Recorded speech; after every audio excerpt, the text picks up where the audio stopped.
Hello, everyone. Welcome back to the Random Fandom. I'm your host, RavenWood, and welcome back to RavenWood Reads. And for this evening, I will be reading Michael Crichton's Jurassic Park. What are you doing? I'm reading the Michael Crichton's Jurassic Park, the book, this little big book here. That's my book. Yes, That's yes. my I understand this book. I understand this. I bought that. You said I could read. My heart. I know you. No, I said I could read it. I know you said you could read. It's my ultimate collection. I know it's the ultimate collection. No. Since it's reads, I'm supposed to also read some of it. No. Tonight is in Dominic Reads because this is my book. Well, no one shall read this book but me. Can I at least? At least on this channel. Can I? Well, this bottle of water is over here. Do you want this bottle of water? Yes. And do you want this thing of tea? It's Snapple. It's not tea. It's just Snapple tea. So does it say tea on it? Yes. There's a Snapple. All natural. Snapple apple. Juice drink. It's a juice. Well, they called it a tea. Look on the back. It's not a tea. It's juice drink. They called it a tea for some reason. It does not say tea. That's the other beverages. That's the other version of the beverage. I don't know what you talk about. I don't know. You'll have to talk to them about it. Right. Anyways, hello everyone. I am your host for this evening, Dominic Rex, and today we are going to be reading Michael Crichton's Jurassic Park.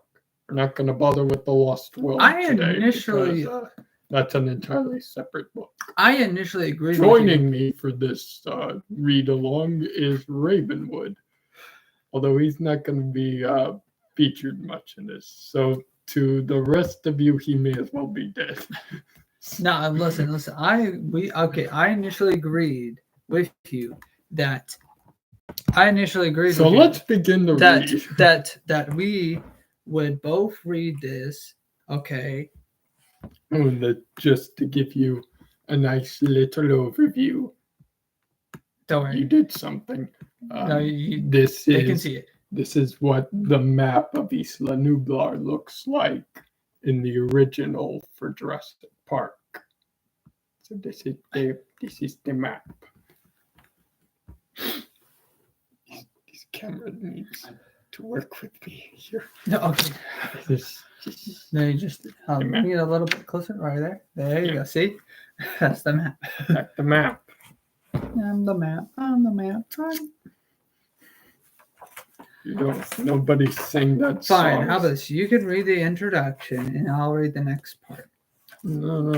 You can read the introduction. Okay, fine. Let me read the introduction then. Fine, you read the... No. I tell you what. you read the quotation. I read the introduction.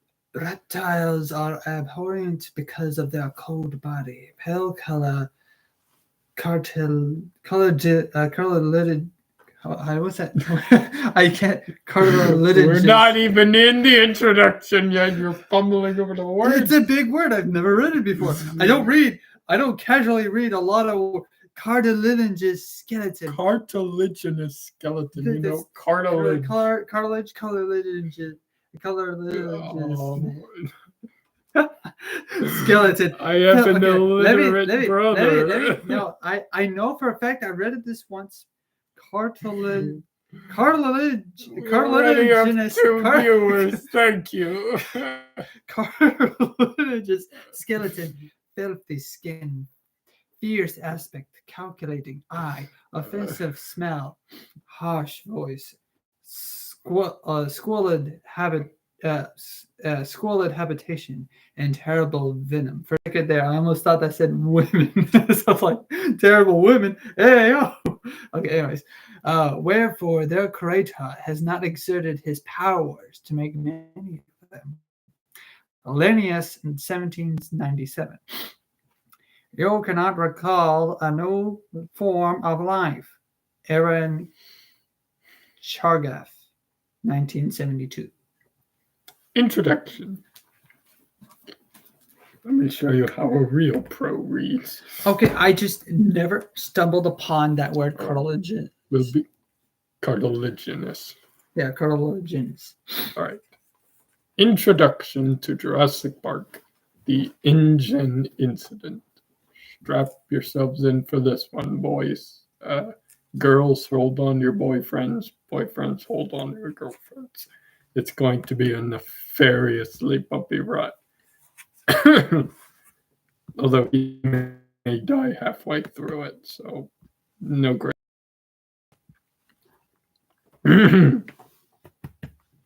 Let us begin. The late 20th century had witnessed a scientific gold rush of astonishing proportions.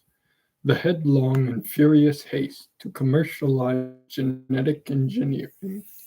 This enterprise has proceeded so rapidly, with so little outside commentary, that its dimensions and implications are hardly understood at all. Biotechnology promises the greatest revolution in human history. By the end of this decade, it will have outdistanced atomic power and computers in its effect on our everyday lives. Yes, well, in real life, it didn't quite work out that way, did it? Also, thank you to our 4 views and our 2 concurrent viewers. Shout outs to you. Yeah. In the words of one observer, biotechnology is going to transform every aspect of human life, our medical care, our food, our health, our entertainment. Nothing will ever be the same again. It's literally going to change the face of the planet. Oh. Thank you to our 1 like.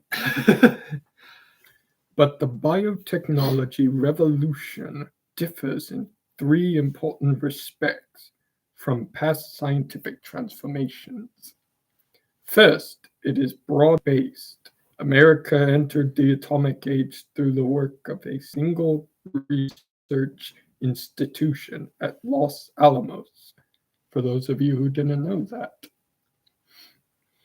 It entered the computer age through the efforts of about a dozen companies, but biotechnology research is now carried out in more than 2,000 laboratories in America alone. 500 corporations spend $5 billion a year, $5 billion a year, mind you, on this very technology. Second, much of the research is thoughtless or frivolous. Efforts to engineer paler trout for better visibility in the streams, square trees for easier lumbering, and injectable scent cells that will always smell of your favorite perfume may seem like a joke, but they are not. Indeed, the fact that biotechnology can be applied to the industries traditionally subject to the vagaries of fashion, such as cosmetics and leisure activities, heightens concern about the whimsical use of this powerful new technology. Then, third, the work is uncontrolled. No one supervises it. No federal laws regulate it. There's no coherent government policy in America or anywhere else in the world. Thank you to our 3 views and our 1 concurrent viewer. Thank you very much. Please continue to follow along as we read Jurassic Park, the novel by Michael Crichton. And let us continue. I'll be back. There's no coherent government policy in America or anywhere else in the world. And because the products of biotechnology range from drugs to farm crops to artificial snow, an intelligent policy is difficult. You continue, and I'll be back. I've got to do something real quick. You continue reading, and just sure. Make sure that to read anyone's comments if there are any comments. It'd be take a moment to pause after each sentence to look at the camera or to look at the. Let's bid Ravenwood farewell for now. He'll be back on, but please, let us continue the stream. But please take a pause when it's about to be my turn to read. Sure. Whenever that will be. Let's continue, shall we, everyone? Thank you for staying tuned so far. But most disturbing is the fact that no watchdogs are found. Next page. Among scientists themselves. It is remarkable that nearly every scientist in genetics research is also engaged in the commerce of biotechnology. There are no detached observers. Everybody has a stake. Interesting. And this is just the introduction, mind you. We've yet to get into the main story. This is just, to introduce us to what Michael Crichton cooked up here. So let's continue, shall we? The commercialization of molecular biology is the most stunning ethical event in the history of science, and it has happened at astonishing speed. For 400 years, science has always proceeded as a free and open inquiry into the workings of nature. Scientists have always ignored national boundaries, holding themselves above the transitory concerns of politics and even wars. Fun fact for all of you. All right, so we're going to try and stay put here. All right, now where was I? Scientists have always rebelled against secrecy in research and have even frowned on the idea of patenting their discoveries, seeing themselves as working to the benefit of all mankind. Although for many of them it doesn't quite work out that way, and it ends up going horribly wrong in the end, but we'll continue.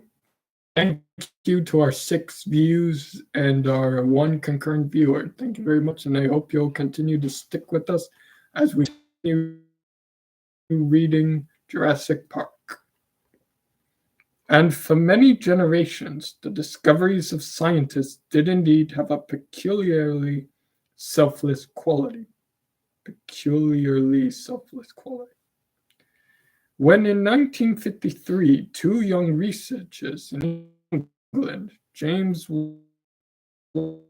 Watson and Francis Crick, that's an interesting name, Francis Crick, deciphered the structure of DNA, their work was hailed as a triumph of the human spirit, of the centuries-old quest to understand the universe in a scientific way. It was confidently expected that their discovery would be selflessly extended to the greater benefit of mankind. All right. I'm back. Yet that did not happen. Welcome back, Raven.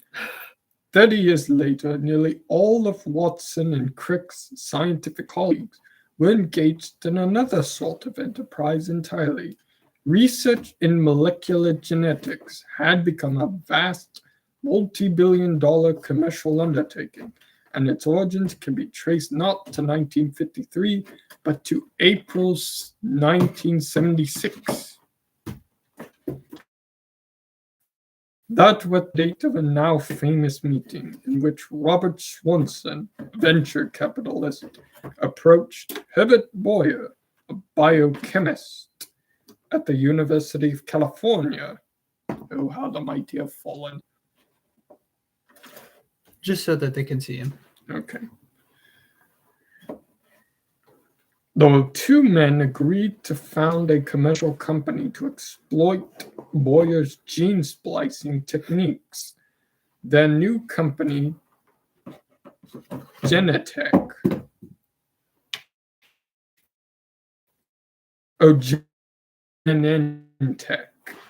quickly became the largest and most successful of the genetic engineering startups.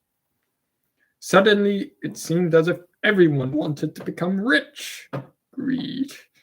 New companies were announced almost weekly, and scientists flocked to exploit genetic research.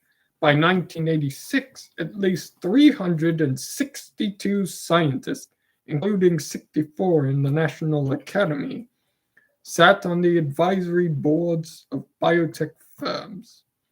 The number of those who held equity positions or consultancies was several times greater. Or, hold on, the number of those who held equity positions or consultancies was several times greater. It is necessary to emphasize how significant this shift in attitude actually was.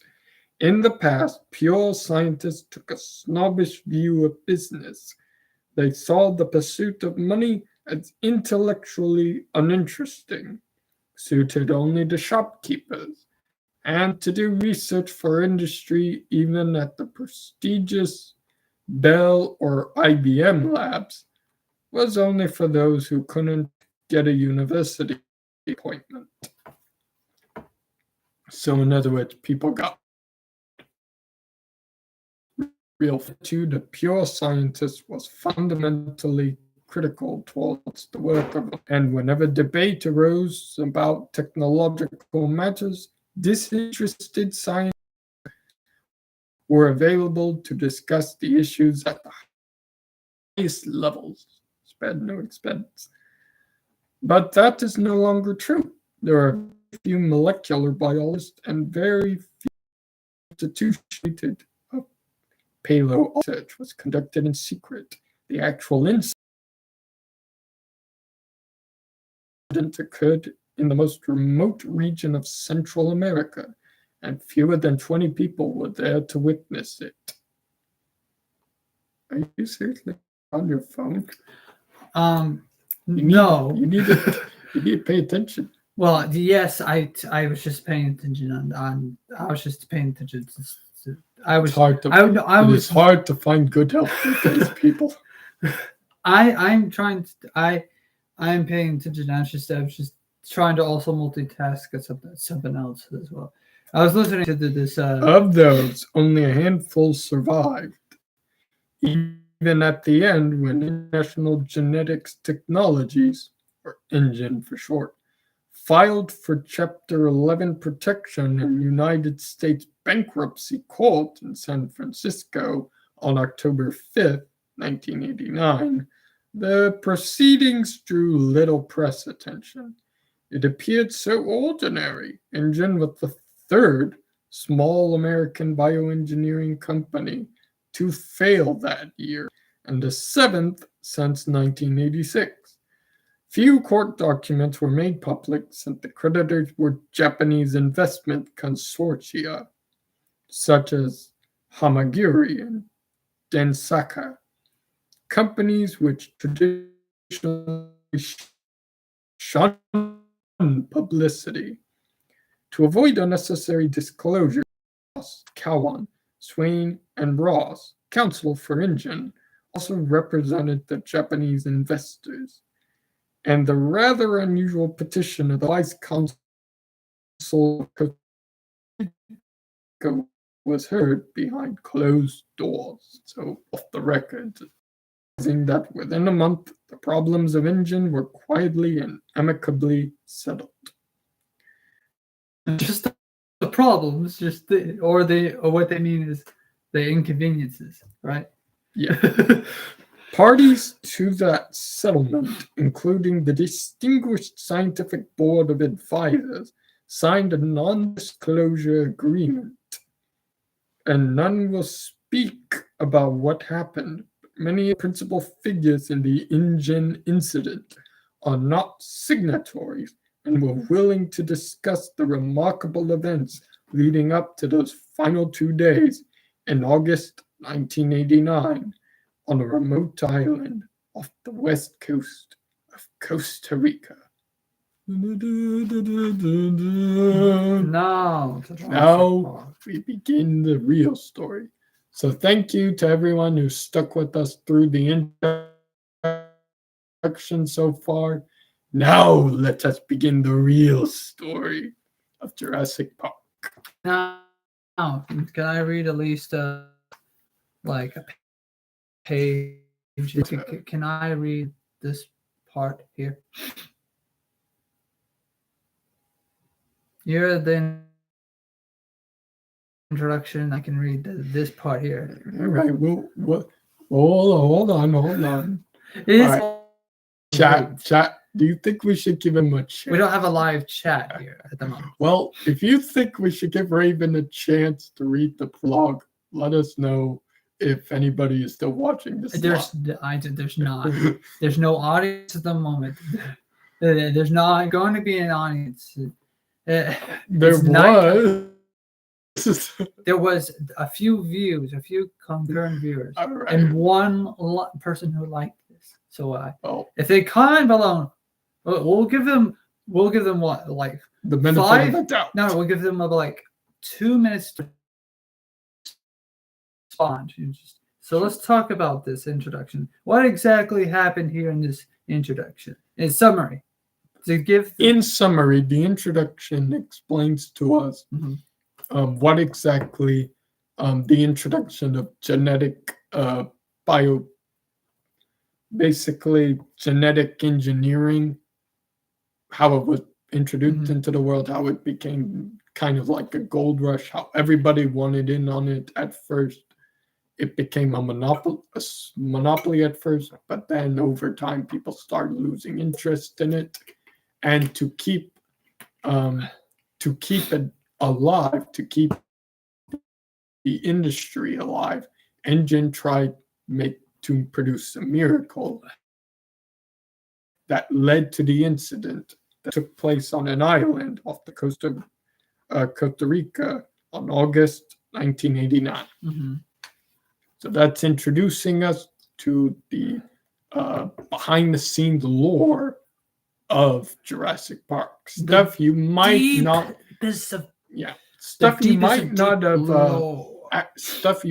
have actually seen in the movie, because a lot of what is shown in the books is not actually in the movie.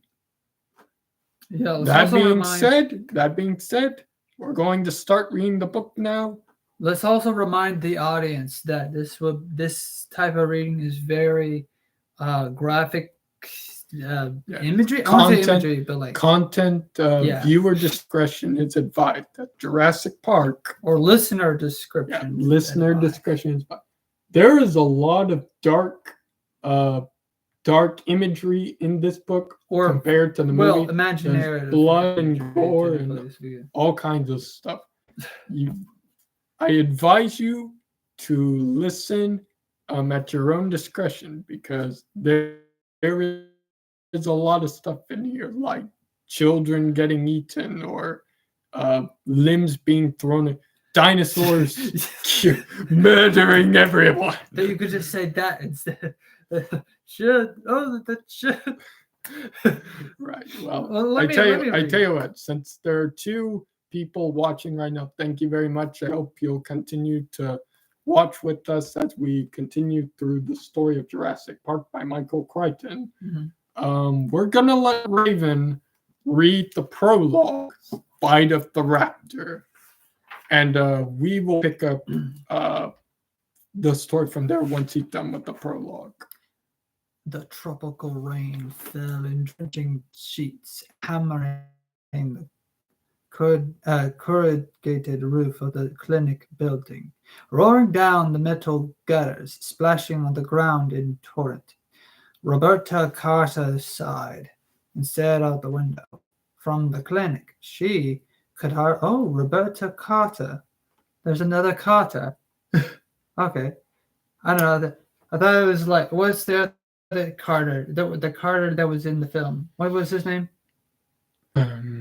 Eddie Carter. Eddie Carter. Yeah. Is this the same Carter? I'm pretty sure. Is this the small world? I'm pretty sure it's I'm pretty sure it's a coincidence because Carter was a very popular last name. Roberta Carter. Thank you to our 8 viewers so far. Roberta cast aside and stared out the window. From the clinic, she could hardly see the beach or the ocean beyond, cloaked in a low fog. This wasn't what she expected when she had come to the fishing village of Baja. I want to say, is it Baja? That's a different. Bahia Anasco. Okay, Bahia Anasco, on the west coast of Costa Rica, to spend 2 months on as a visiting physician. Bobby Carter.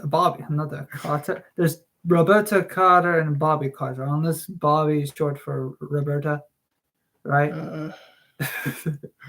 You're already making me regret. Had expected sun and relaxation after 2 grueling years of residency in emergency medicine at Michael Reads in Chicago. Welcome to Chicago. Sorry. She had been in Baja now for 3 weeks and had rained every day. Everything else was fine. She liked the isolation of Baja Anasco and the Bahia Anasco, and the friendly. Stop it! So I can only learn by repeating the word. Okay, Bahia Anasco. Bahia Anasco. Bahia Anasco. And the friendliness of its people. Costa Rica had one of the 20 best medical systems in the world. And even in this remote coastal village, the clinic was well maintained, amply suppled. Her paramedic, Manuel Aragon,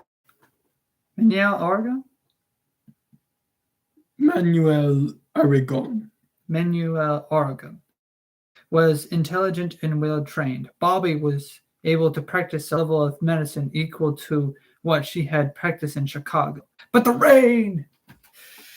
The constant, unending rain across the examining room. Manuel cocked his head. Listen, he said. Believe me, I hear it, Bob said. No, listen.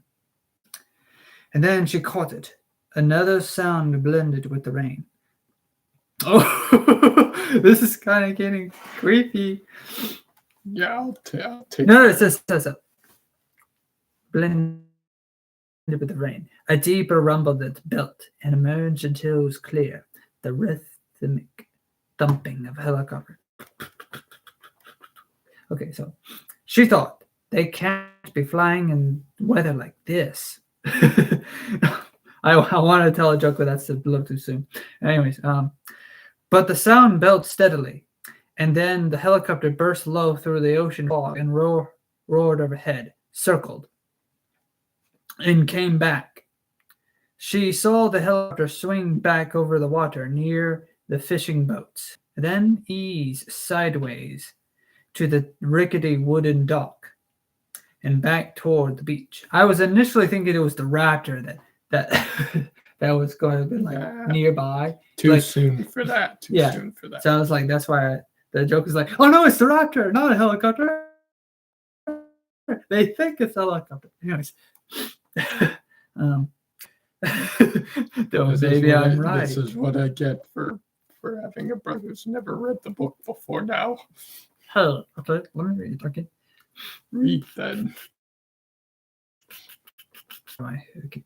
I'm lost. The gun pointing to my head is making me lost. Anyways, look. But the sound built steadily, and then the helicopter burst low through the ocean fog, overhead, circled, and came back. She saw the helicopter swing back over the water, near the fishing boats, then ease sideways to the rickety wooden dock and back towards the beach. It was looking for a place to land. It was a big building. Sikorsky, right? Big-bellied Sikorsky. Sikorsky, okay. With a blue stripe on the side and with the words engine construction. That was the name of the construction company building a new resort on one of the offshore islands. The resort was said to be spectacular and very complicated. Many of the local people were employed in the construction, which had been going on for more than 2 years. Bobby could imagine it. One of those huge American resorts with swimming pools and tennis courts, where guests could play and drink their liqueurs. The queers. Without having any contact with the real life of the country. Bobby wondered what was so urgent on the island that the helicopter would fly in this weather. They ran out the queers. No, stop. The helicopter just comes out. He's like, where can we land? The queers. We're all out of the queers. I know we're out of the queers. We have the shipment. Where can we land? Anywhere. Just why couldn't there's all the queer. Why couldn't we have just settled for tequila? We're gonna make a lot of helicopter landing jokes, aren't we? The queers were. It just explodes for no, it lands perfectly and it just explodes. Just lands oh, that was perfect.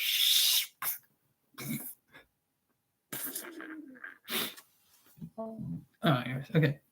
The queers were not living in the contemporary real life of the country. Bobby wondered what was so urgent on an island that the helicopter would fly in this weather.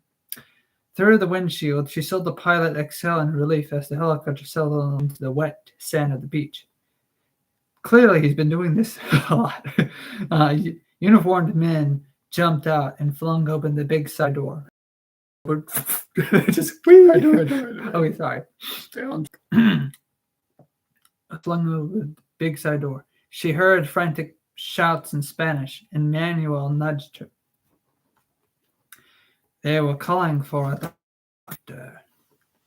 Right. No, it's not. Transition. No, can you read? No, that's where it breaks off. So now it's. Oh, so you want to go to every break, not every chapter. Or not no, it's I got tired of you reading. But no. I enjoyed that. You're not doing a good job. Let us continue professionally. Oh, if you fumble, I'm gonna make you fumble. You won't know if I fumbled or not because you won't know the word. I beg to differ. Continue reading. Right. Just get to another stopping point and I'll continue reading. 2 black crewmen carried the limp body toward her, while a white man barked orders. It's a white man! The white man had a yellow slicker. Red hair appeared around the edges of his Mets baseball cap. Is there a doctor here? He called to her as she ran up. I'm Dr. Carter, she said. The rain fell in heavy drops, pounding her head and shoulders. The red-haired man frowned at her. She was wearing cut-off jeans and a tank top. It's Central America. It's hot. Give her a break. She had a stethoscope over her shoulder, the salt air. Not so great. Ed Regis, we've got a very sick man here, doctor. Then you better take him to San Jose, she said. San Jose was the capital, just 20 minutes by air. We would, but we can't get over the mountains in this weather. You have to treat him here. Excuse me. Bobby trotted alongside the injured man as they carried him to the clinic. He was a kid, no older than 18. Lifting away the blood-soaked shirt, she saw a big slashing rip along his shoulder and another on the leg. What happened to him? Construction accident, Ed shouted. He fell. One of the backhoes ran over him. Oh, yeah, sure it was construction. Clearly, the backhoe attacked me and lunged at me. The kid was pale, shivering, unconscious. Manuel stood by the bright green door of the clinic, waving his arm. The men brought the body through and set it on the table in the center of the room. Manuel started an intravenous line, and Bobby swung the light over the kid and bent down to examine the wounds. Immediately, she could see that it did not look good. The kid would almost certainly die. See, this is what I meant, people. There's going to be some dark themes here in this book. Already, we've got a confirmed casualty. A big tearing laceration ran from his shoulder down to his torso. So imagine, like, from the shoulder all the way down to your torso. That's ugh. At the edge of the wound, the flesh was shredded. At the center, the shoulder was dislocated, pale bones exposed. A second slash cut through the heavy muscles of the thigh, deep enough to reveal the pulse of the femoral artery below. Her first impression was that his leg had been ripped open. "Tell me again about this injury," she said. "I didn't see it," Ed said. "They say the backhoe dragged him." "Because it almost looks like as if he was mauled." Oh, because it almost looks like as if he, Bobby Carter said, probing the wound. Like most emergency room physicians, she could remember in detail patients she had seen even years before. She had seen 2 maulings. One was a 2-year-old child who had been attacked by a Rottweiler dog. The other was a drunken circus attendant who had had an encounter with a Bengal tiger. Both injuries were similar. There was a characteristic look to an animal attack. "Mauled," Ed said. No, it was a backhoe, believe me." Ed licked his lips as he spoke. He was edgy, acting as if he had done something wrong. It's like, sorry, if you think about the modern term for edgy, it's like he was edgy. He's like, in this case, it means he's kind of on edge. I know, but like still, he was like edgy, thinking about like edgy, acting like, as if he had done something wrong. Bobby wondered why. If they were using inexperienced local workmen on the resort construction, they must have accidents all the time. Manuel said, "Do you want lavage?" "Yes," she said, "after you block him." She bent down lower, probed the wound with her fingertips. If an earth mover had rolled over him, dirt would be forced deep into the wound. But there wasn't any dirt, just a slippery, slimy foam. Oh, see, we were backhoeing a lot of foam. And the wound had a strange odor, a kind of rotten stench, a smell of death and decay. She had never smelled anything like it before. Expiration warning! Anyways. Oh, trust me, this phone was like, it was smelly. How long ago did this happen? An hour. Again, she noticed how tense Ed Regis was. He was one of those eager, nervous types, and he didn't look like a construction foreman. More like an executive. He was obviously out of his depth. Bobby Carter turned back to the injuries. Somehow, she didn't think she was seeing mechanical trauma. It just didn't look right. No soil contamination at the wound site, and no crush injury component, mechanical trauma of any sort, auto injury, a factory accident. Almost always had some component of crushing. But here there was none. Instead, the man's skin was shredded, ripped across his shoulder, and again across his thighs. I'm gonna look It up the really backhoe did. injuries. It really did at the kid's hands. Oh, the connection's unstable. Oh, it's back. Okay, I fixed it by just waving my hand. Hello, hello. There were short, slashing cuts on both palms and bruises on the wrists and forearms. She had worked in Chicago long enough to know what that meant. All right, she said. Wait outside. Why? Ed said, alarmed. He didn't like that. Do you want me to help him or not? She said, and pushed him out the door and closed it on his face. Yeah. I'm sorry. She didn't know what was going on, but she didn't like it. Manuel hesitated.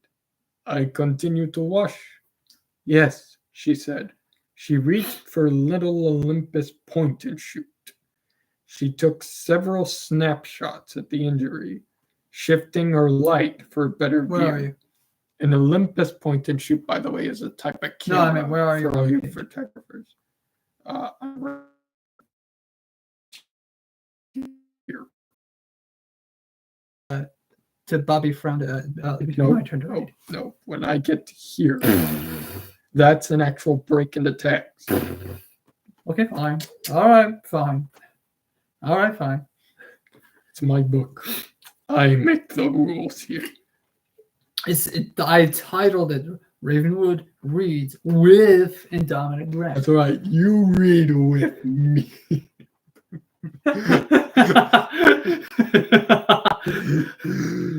I agreed to work with you. I did not agree to work for you. And you would be wise to remember the difference. Send no prime for anyone who watched that movie. Anyway, continuing with Jurassic Park. It really did look like bites, she thought. Then the kid groaned, and she put her camera aside and bent toward him. His lips moved, his tongue thick. Raptor, he said. Losa Raptor. At those words, Manuel froze, stepping back in horror. There's a bit of a typo there. Stepped back in horror. It should be stepping back because this is a present. It's fine. These things happen all the time in older books. Well, it could be. Well, it could be the At those person who words, published Manuel this book. froze, stepped back in horror. What does it mean? Bobby said. Manuel shook his head. I do not know, doctor. Lo sabe español. No, it sounded to her like Spanish. Well, guess what? Because it is Spanish. Then please continue to wash him. No, doctor. He wrinkled his nose. Bad smell. And he crossed himself. Bobby looked again. Bad smell. Bobby looked again at the slippery foam. No, he crosses himself. I think it's term. Well, maybe. Looked again at the slippery foam streaked across the wound. She touched, rubbing it between her fingers. It seemed almost like saliva. The injured boy's lips moved. Raptor, he whispered.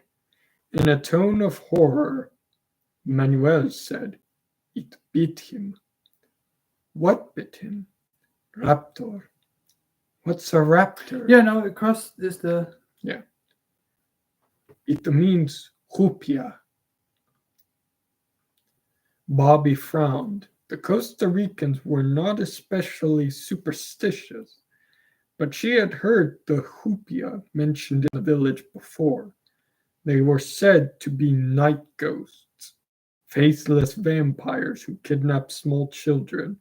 According to the belief, the Hupia had once lived in the mountains of Costa Rica, but now inhabited the islands offshore. And ironically enough, someone on YouTube actually made short story animations regarding the legend of the Hupia, and how Injun tried to cover up that the legends regarding the Hupia were actually other escaped velociraptor that made it to the mainland of Costa Rica from Isla Nublar before, because this incident had happened before in the past. And that's how the legend of the Hupia got started in Jurassic Park lore. But not in the movies. Not in the movies, but in the wider lore of Jurassic Park, the legend of the Hupia got started because other raptors made it to the mainland before all this got started. So for all of you diehard Jurassic Park fans out there, if you know, you know. And for all you newer Jurassic Park fans out there, If you don't know, you now know. if you don't know, something to learn. Like my brother here, now he knows. I already knew before. Connection is unstable. Oh, come on! Give me a sec. And the connection is fixed. We're back. Let us continue with Jurassic Park. Manuel was backing away, murmuring and crossing himself. It is not normal, the smell, he said. It is the Hupia. Are we good? Ignore that. Ignore it. It's just fine. It is the Hupia. Bobby was about to order him back to work when the injured youth opened his eyes and sat straight up on the table. Manuel shrieked in terror. The injured boy moaned and twisted his head, looking left and right with wide, staring eyes, and then he explosively vomited blood. Oh! He went immediately into convulsions, his body vibrating, and Bobby grabbed for him, but he shuddered off the table onto the concrete floor. Oh no! He vomited again. There was blood everywhere. Hot, In gushing blood Minecraft. everywhere, all over the floor, buddy. It was all over the floors, on the wall. The ketchup. So Just grabs my injuries. They're painful. Just start tossing this tomato sauce. he all over. shuddered off the table onto the concrete floor. He vomited again. Oh, the toss cookie. There was blood everywhere. Ed opened the door, saying, "What the hell's happening?" And when he saw the blood, he turned away, his hand to his mouth. Bobby was grabbing for a stick to put in the boy's clenched jaws, but even as she did, she knew it was hopeless. And with a final spastic jerk, he relaxed and lay still. She bent down to perform mouth to mouth, but Manuel grabbed her shoulder fiercely, pulling her back. "No," he said. "The Hupia will cross over." "Manuel, for God's sake." "No." He stared at her fiercely. "No, you do not understand these things." Bobby looked at the body on the ground and realized that it didn't matter. There was no possibility of resuscitating him. Manuel called for the men, who came back into the room and took the body away. Ed appeared, wiping his mouth with the back of his hand, muttering, "I'm sure you did all you could." And then she watched as the men took the body away, back to the helicopter, and it lifted thunderously up into the sky. "It is better," Manuel said. Bobby was thinking about the boy's hands. They had been covered with cuts and bruises, and the characteristic pattern of defense wounds. She was quite sure Yeah, he you had don't- not died in a construction accident. He had been attacked, and he had held up his attack. He had held up his hands against his attacker. Where is this island they've come from? She asked. In the ocean, perhaps 120 miles offshore. Pretty far for a resort, she said. Manuel watched the helicopter. I hope they never come back. Hey, thank you to our one concurrent viewer so far. Please stick around if you want to hear the story of Jurassic Park. She thought at least she had pictures, but when she turned back to the table, she saw that her camera was gone. Oh no! Ed Regis took the camera. Always have your camera always have your camera to where it's like on a strap and it's around your neck. So that way they had to take it from you. Oh, we're gonna need that camera. Okay. Let me check something real quick, because if this is the part I think it is, you might not want to read it. No, I can read it. Right. I've got this. Next part, RavenWood will read. Oh yeah, this shut. Warned you. Here's. The rain finally stopped later that night. Alone in the bedroom behind the clinic, Bobby thumped through her tattered paperback Spanish dictionary. The boy had said raptor, and despite Manuel's protest, she suspected it was a Spanish word. Sure enough, she found it in her dictionary. It meant ravisher or abductor. Well, raptor in Latin does translate to thief, roughly. Or that thief. gave her pause. Feel pause? Okay, sorry. That gave her pause. The sense of the word was suspiciously close to the meaning of hoopia. Of course, she did not believe in the superstition, and no ghost had cut those hands. What had the boy been trying to tell her? From the next room, she heard groans. One of the village women was in the first stage of labor, and Elena Morales. Morales! Spider-Man! It's born! Oh no, the connection. Connect us up to a look at what you they did. were on to us. They're on to us. They're on to us. They knew about the conspiracy of the MCU. Anyways, Elena Miles Morales. Sorry. Focus. The local midwife the local midwife was attending to her. Bobby went to the clinic room and gestured to Elena to step outside for a moment. Elena, see, doctor, do you know what is a doctor? Elena was gray-haired and 60, a strong woman with a practical no-nonsense air. And in the night, beneath the stars, she frowned and said, Raptor? Yes, you know this word. See, Elena. Sorry, I always, for some reason, my mouth. Continue. Anyways, it means a person who comes in the night and takes away a child, a kidnapper. Yes, a hoopia. Her whole manner changed. Do not say this word, doctor.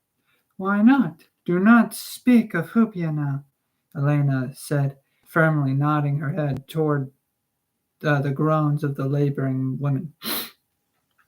It is not wise to say this word now. But does a raptor bite and cut his raptor bite and cut his victims? Bite and cut? Elena said, puzzled. No, doctor, nothing like this. A raptor is a man who takes a new baby. She seemed irritated by the conversation, impatient to end it. Elena started back toward the clinic. I will call to you when she is ready, doctor. I think 1 hour more. I think 1 hour more, perhaps two. Um, Ironically enough, raptor does mean thief. But you already said that. Bobby, wait until I'm thank ready. you to our one concurrent viewer so far. We are currently reading Jurassic Park. All right. Please stick around if you would like to hear more. Bobby looked at the stars and listened to the peaceful lapping of the surf at the shore. In the darkness, she saw the shadows of the fishing boats anchored offshore. The whole scene was quiet, so normal. She felt foolish to be talking of vampires and kidnapped babies. Bobby went back to her room, remembering again that Manuel had insisted it was not a Spanish word. Out of curiosity, she looked in the little English dictionary, and to her surprise, she found the word there too. Raptor, noun, derivation of Latin, raptor, plunderer, for raptus, bird of prey. First And now we iteration. begin. Hold on. Now we begin with the first iteration. Show them the little picture. Build up, and then the up closer, and then this way. Oh, this way. Ow, ow. And then this way. Right. First iteration. That is the picture. That is a nice picture. The underlying mathematical structure will be by Ian Malcolm. Okay, my turn. Hey, I had a quote. You do, and you did that to me. Now I read an entire page. So okay, but that was practically you reading an entire page too. It wasn't. It was a bottom part. Well, it doesn't matter. Almost paradise. Okay, so what now we begin. Okay, I think what should we do is we'll read halfway through, or let's see how long this segment is. Yeah, we could continue reading until. We can read until Puntarines. Probably. Let's read. Okay. We'll read as far as we can go. Let's read this. Stop it. You stop then. Okay, anyways. You read until. I am trying. No, I'm trying to say. Read until the read until the segment. I'm trying. So I can read. Shut up. I feel like in this segments. You're not going to read any more tonight if you keep this up. Okay, sure. Yeah. All right, let us continue. Jurassic Park. Mike Bowman whistled cheerfully as he drove the Land Rover through the Cabo Blanco Biological Reserve on the west coast of Costa Rica. It was a beautiful morning in July, and the road before him was spectacular, hugging the edge of a cliff, overlooking the jungle and the blue Pacific. According to the guidebooks, Cabo Blanco was unspoiled wilderness, almost a paradise. Seeing it now made Bowman feel as if the vacation was back on track. Bowman, a 36-year-old real estate developer from Dallas, had come to Costa Rica with his wife and daughter for a 2-week holiday. The trip had actually been his wife's idea. For weeks, Ellen had filled his ear about the wonderful national parks of Costa Rica and how good it would be for Tina to see them. Yo, is this from the second movie? Is that the same for the second movie? Not quite.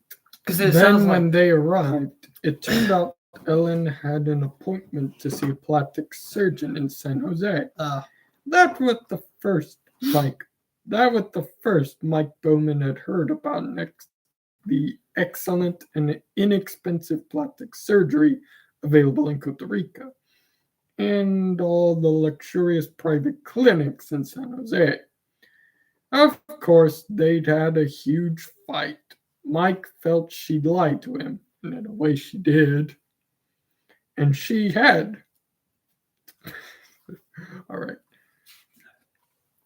And he put his foot down about this plastic surgery business. Anyway, it was ridiculous. Ellen was only 30, and she was a beautiful woman. Hell, she'd been homecoming queen of senior year at Rice. And that was not even 10 At years. at Rice, or is that spelled differently? Rice, capital R, Rice. It's just a pile of rice. And that was not even 10 years earlier. Ellen tended to be insecure and worried. And it seemed as if in recent years she had mostly worried about losing her looks. All right, I'm just going to say this right now. Look, ladies and gentlemen of the world, you don't need plastic surgery, okay? God made you beautiful the way you are. And you are beautiful just the way you are. I feel like you only need plastic surgery if there's if you had a serious accident. Like my face is melting. Let's say you got caught in a fire, or someone stabbed you in the face. Plastic surgery to help heal, not to not change your heal, look. but probably just fix things up. To fix things up, to help with the healing process. You don't need plastic surgery to change how you are or when you are. But I'm getting off track. Let's return to Jurassic Park. Don't go to school unless you need to go to the school at Rice. just make sure. I'm going to shoot you. I'm sorry. I have that on. This is also what my. Okay. The Land Rover bounced in a pothole, splashing mud. Seated beside him, Ellen. Mike, are you sure this is the right road? We haven't seen any other people for hours. There was another car 15 minutes ago, he reminded her. Remember the blue one? Going the other way. They should have said, hey, you, go the other way. Darling, you wanted a deserted beach, he said, and that's what you're going to get. Ellen shook her head doubtfully. I hope you're right. Yeah, Dad, I hope you're right, said Christina from the back seat. She was 8 years old. Oh, dear. I already know this girl's life is about to end. The guy in the blue car. Begun yet. Oh, gosh. That other car is going the other way. Should we warn them? Thank you for tuning in to our Jurassic Park live stream. You will continue to read Michael Crichton's Jurassic Park. Stay tuned if you would like to see or hear more of the story. Just don't go to Rice. You are going to milk this. I'm sorry. I visualized. Look, you already scared them off. I just already visualized a big pile, like a humongous pile of rice, and it's like a building made out of rice. Trust me, I'm right. He drove in silence a moment. It's beautiful, isn't it? Look at that view. It's beautiful. It's okay, Tina said. Ellen got out a compact and looked at herself in the mirror. Pressing under her eyes, she sighed and put the compact away. Compact mirror, mind you. The road began to descend, and Mike Bowman concentrated on driving. Suddenly, a small black shape flashed across the road, and Tina shrieked, "Look! Look!" Then it was gone into the jungle. What was it? Ellen asked. A monkey? Maybe a squirrel monkey, Bowman said. Can I count it? Tina said, taking her pencil out. She was keeping a list of all the animals she had seen on her trip as a project for school. I don't know, Mike said doubtfully. Tina consulted the pictures in the guidebook. I don't think it was a squirrel monkey, she said. I think it was just another howler. They had seen several howler monkeys already on their trip. Hey, she said more brightly, according to this book, the beaches of Cabo Blanco are frequented by a variety of wildlife. Three-toed sloth and mundis. You think we'll see a three-toed sloth, Dad? Oh, man, this is the first time I've ever heard of an 8-year-old girl get so excited over coatimundis. Oh, that would be Quartamundis, all right. Dead ones. You may not be wrong there. The Velociraptor eating a I Quartamundi. bet we do. You want some? Really? Just look in the mirror. Very funny, Dad. That'll be the last joke I'll tell. The road sloped downward through the jungle towards the ocean. Mike Bowman felt like a hero when they finally reached the beach, a 2-mile crescent of white sand, utterly deserted. He parked the Land Rover in the shade of the palm trees that fringed the beach and got out the boxed lunches. Ellen changed into her bathing suit, saying, "Honestly, I don't know how I'm going to get this weight off." "You look great, hon."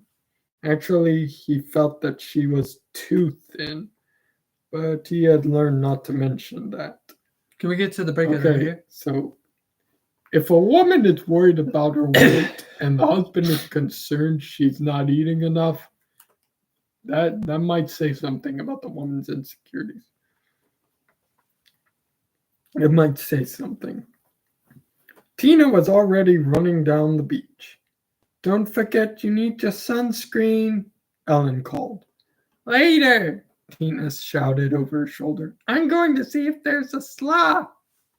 I'm a sloth Girls so excited over a sloth. climbing up this If you know any 8-year-old girls that get excited over sloths, let me know. Well, not necessarily Yeah, an let me 8-year-old know. girl. It could be somewhere in between. And okay, yes, sir. Any children that get excited over sloths, let me know. It doesn't have to be 8 years old specifically. Yeah, but we all know what you. Anyways, at the break here. Shut up. Ellen Bowman looked around at the beach and the trees. "You think she's all right?" "Honey, there's nobody here for miles," Mike said. What about snakes?" "Oh, for God's sake," Mike Bowman said. "There's no snakes on a beach." Clearly, this man has never seen a coastal taipan. Or, sea snakes that get washed up. He's probably just saying that to calm her down. "Well, there might be, honey," he said firmly. "Snakes are cold-blooded. They're reptiles. They can't control the body temperature. It's 90 degrees on that sand. If a snake came out, it'd be cooked." It goes on this like any snake, a random snake. It just turns into a dish. I don't know, sidewinders live in desert terrain, so I'm not sure that's entirely true. Believe me, there's no snakes on the beach. Coral reef snakes. He watched his daughter scampering down the beach, a dark spot on the white sand. "Let her go, let her have a good time." He put his arm around his wife's waist. Okay, my turn. It's my turn. That's a break. You said edit. I told you I was going to read until the break. Yeah, right there. Can I No, please? until the chapter ended. No, come on. Please. Let me at least read some. I'll just read some and I'll get to the next break. See, it's at the end of the chapter. It's half the chapter. You read one half the chapter, I read the other half. See, that's fine. All right, be careful with the pages. I'm being careful. I mean, it burns. She was exhausted. And then she down onto the sand and gleefully rolled she gleefully rolled to the water's edge. The ocean was warm and there was hardly any surf at all. She sat for a while, catching her breath. And then she looked back toward her parents and the car to see how far she had come. Her mother waved, beckoning her to return. Tina waved back cheerfully, pretending she didn't understand. Tina didn't want to put sunscreen on, and that is actually much worse depending on the person. Some people can be allergic to sunscreen. Some people like me just can't handle sunscreen because the moment you put the sunscreen on, it gets worse. Yeah. sunscreen, and she didn't want to go back and hear her mother talk about losing weight. No one does. She wanted to stay right here and maybe see a sloth on the beach. Is there any beach sloths? No, but every now and then in Costa Rica, you will find sloths on the beach because they climb down from the palm trees. I'm not sloth. Okay. Tina had seen a sloth 2 days earlier at the zoo in San Jose. It looked like a Muppets character. Most of them do. And it seemed hairless. In any case, it could move. Harmless. Sorry, I don't know why I saw that. No, bro, cannot read. In any case, it could move fast. She could easily outrun it. Now her mother was calling to her, and Tina decided to move out of the sun and back from the water to the shade of the palm trees. In this part of the beach, the palm trees overhung and gnarled tangled of mangrove roots, which blocked any attempt to penetrate inland. Tina sat in the sand and kicked the dry mangrove leaves. She noticed many bird tracks in the sand. Costa Rica was famous for its birds. I mean, yeah.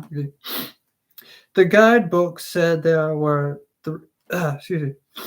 The guidebooks said there were 3 times as many birds in Costa Rica as in all of America and Canada. In the sand, some of the 3-toed bird tracks were small and so faint they could hardly be seen. Other tracks were large and cut deeper in the sand. Alas, those aren't birds. Well, they could be, depending on who you ask. Tina was looking idly at the tracks when she heard a chirping, followed by a rustling in the mangrove thicket. Did sloths make a chirping sound? Chirp. Tina didn't think so, but she wasn't sure.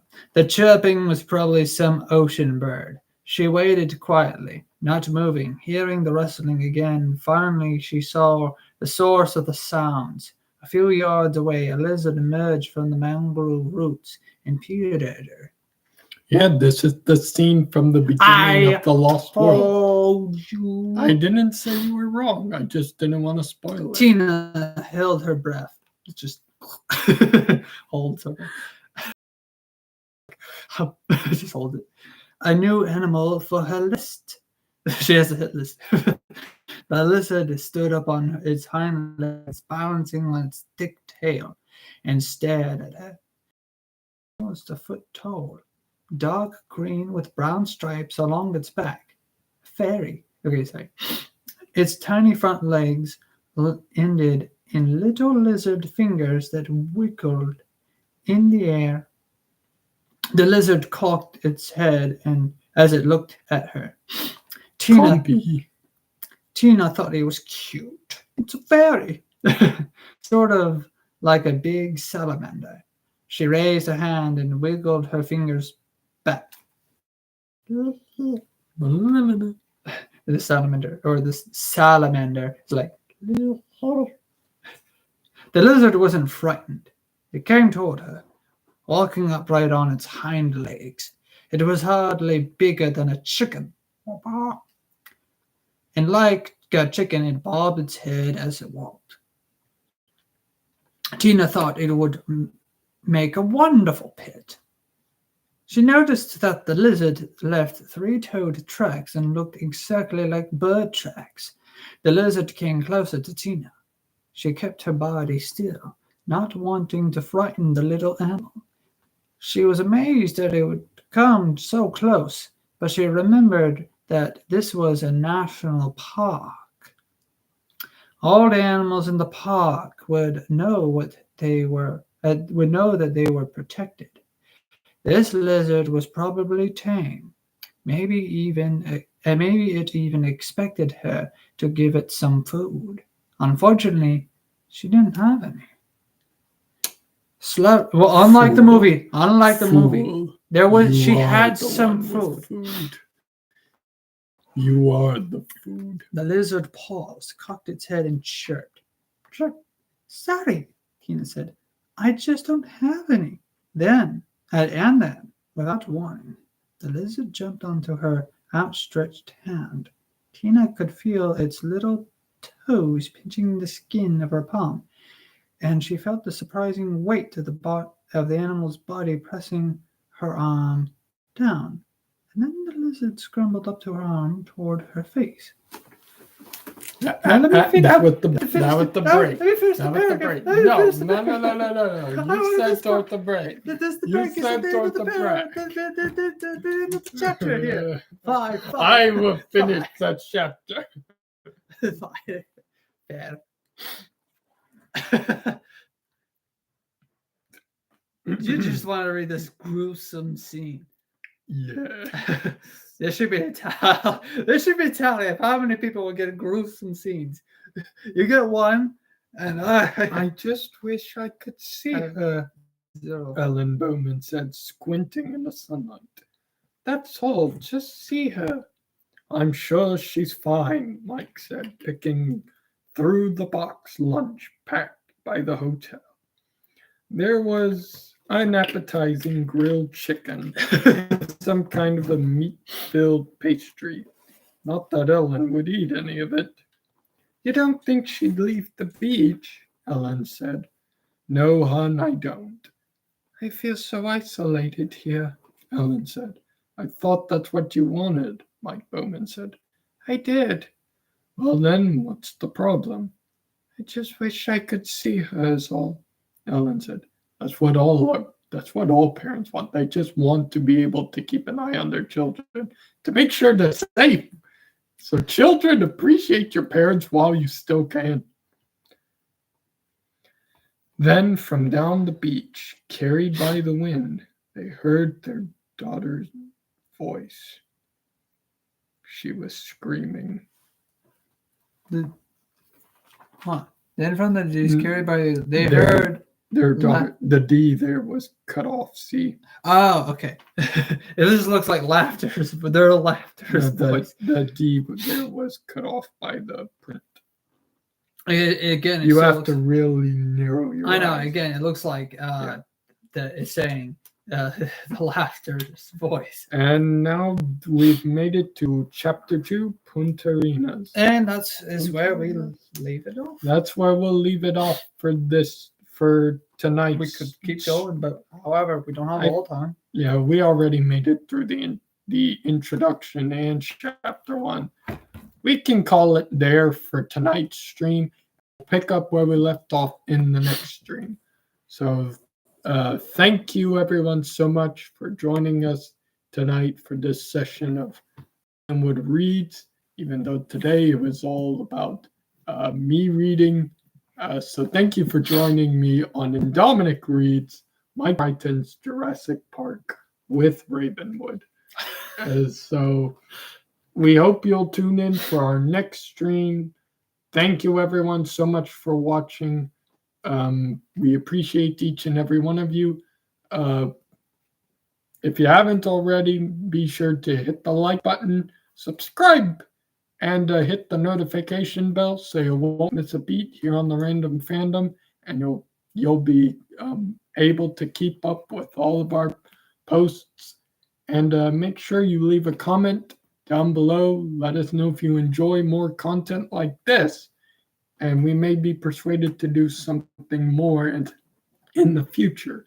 Or if you want to see us do something else, like maybe gaming or something, you can let us know in the comments down below too. Maybe we'll give it a try. And until next time, everyone, I've been your host, Dean Dominic. He's been your side host, Raven.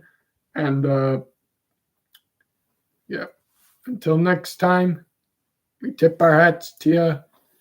One more thing before we go. The next stream we'll have, one of the next 2 streams we'll have is the part 2 of the Star Wars Be on the lookout for that. where we talk about our favorite scenes and our least favorite scenes throughout all of the Star Wars films, right? And then I will do a stream for On the Shelf for Transformers That's 1. not a stream. That's No. more of a video. No, I will do a stream for it for YOLO Park or whatever it's called. Transformers 1 Rhine Packs. Stay tuned for that one. Well, yeah, stay tuned for And that. stay tuned for episodes and whatnot. Yes. And we look forward to seeing what all y'all have to say Till in the then. comments down below. So, Until then, bye-bye.